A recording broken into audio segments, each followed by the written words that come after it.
Although it gets overlooked, water is the most valuable resource in the world. Fresh supplies of water every day keeps our cities and communities running. Water is essential to our body functions and the green environment all around us. But there is one giant problem.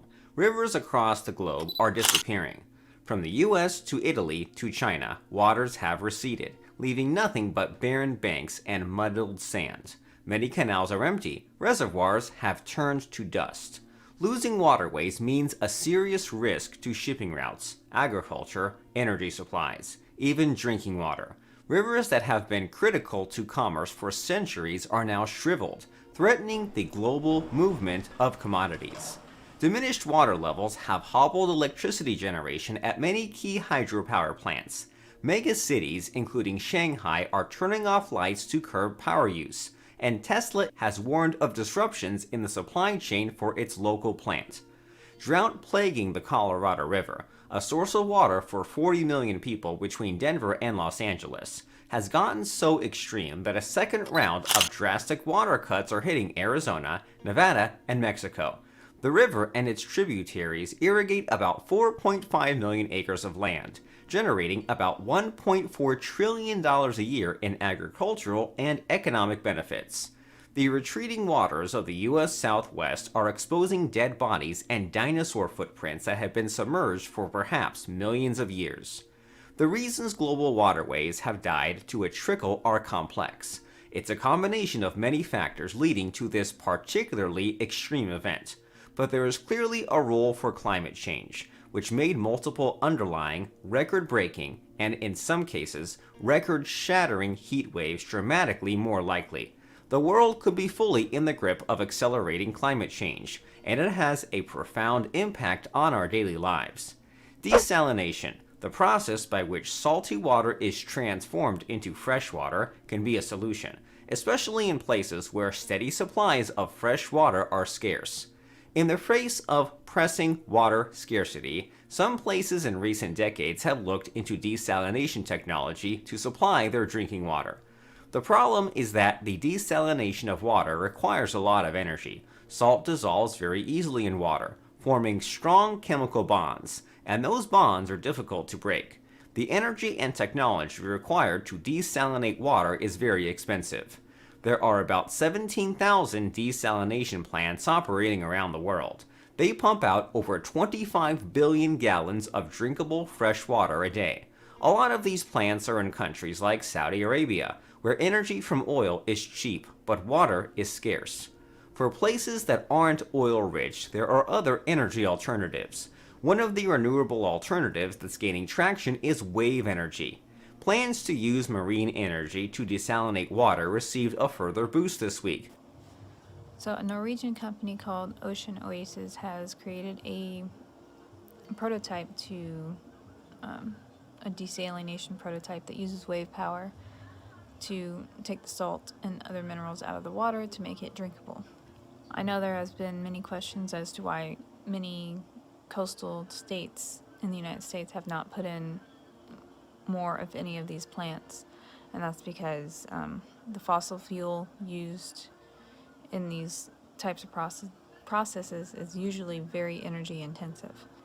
The process contributes significantly to global warming as well as creating toxic brine that pollutes coastal ecosystems. So it is important, and I'm glad to see that they're taking this step to make this process more sustainable and more environmentally friendly. Oslo-headquartered Ocean Oasis said its wave-powered prototype device was called Gaia. The plant, which is described as being an offshore floating desalination plant, has a height of 10 meters, a diameter of 7 meters, and weighs roughly 100 tons. It was put together in Las Palmas and will undergo testing at the oceanic platform of the Canary Islands. Ocean Oasis said its technology would enable the production of fresh water from ocean waters by harnessing the energy of the waves to carry out a desalination process and pump potable water to coastal users. The device extracts the energy of the waves through the relative movement of two bodies, taking advantage of this energy directly to carry out a desalination process by reverse osmosis. The company said the development of its prototype had received financial backing from a range of organizations. The main investor in Ocean Oasis is Greg Maritime Group, which is headquartered in Bergen, Norway. The idea of using waves to power desalination is not unique to this project. In April, the U.S. Department of Energy revealed the winners of the last stage of a competition focused on wave-powered desalination. $1 million was the total cash prize in the final stage of the Waves to Water prize, which challenged competitors to design, build, and test devices that use wave energy to produce clean drinking water from ocean water. Oneka Technologies won the grand prize of $500,000 for its device Oneka Snowflake. Competitors in the Waves to Water prize have demonstrated innovation and creativity in capturing wave-powered energy, and have also demonstrated the additional humanitarian benefits of marine energy as a key resource to increase access to clean drinking water. Wave-powered energy systems could supply clean water to water-scarce communities that are already particularly vulnerable to the effects of climate change. Currently, more than 300 million people depend on desalination for their water supply, accounting for about 1% of the total freshwater supply. Climate change and the depletion of traditional resources are increasing the need for desalination, and it is estimated that this will have to double by 2030 to meet the needs of the population.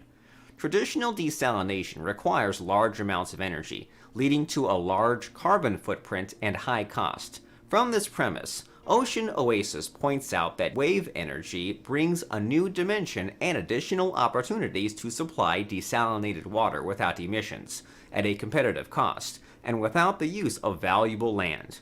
According to Ocean Oasis, the use of offshore wave technology in deep waters also allows a clean capture water and the discharge of brine in a sustainable way, minimizing the environmental impact. Ocean Oasis said it would be looking to construct a second installation after testing at the PLOCAN facility had taken place. In this phase, the prototype will be scaled with the capacity to produce water for consumption. While there is excitement about the potential of marine energy, the footprint of wave and tidal stream projects remains very small compared to other renewables.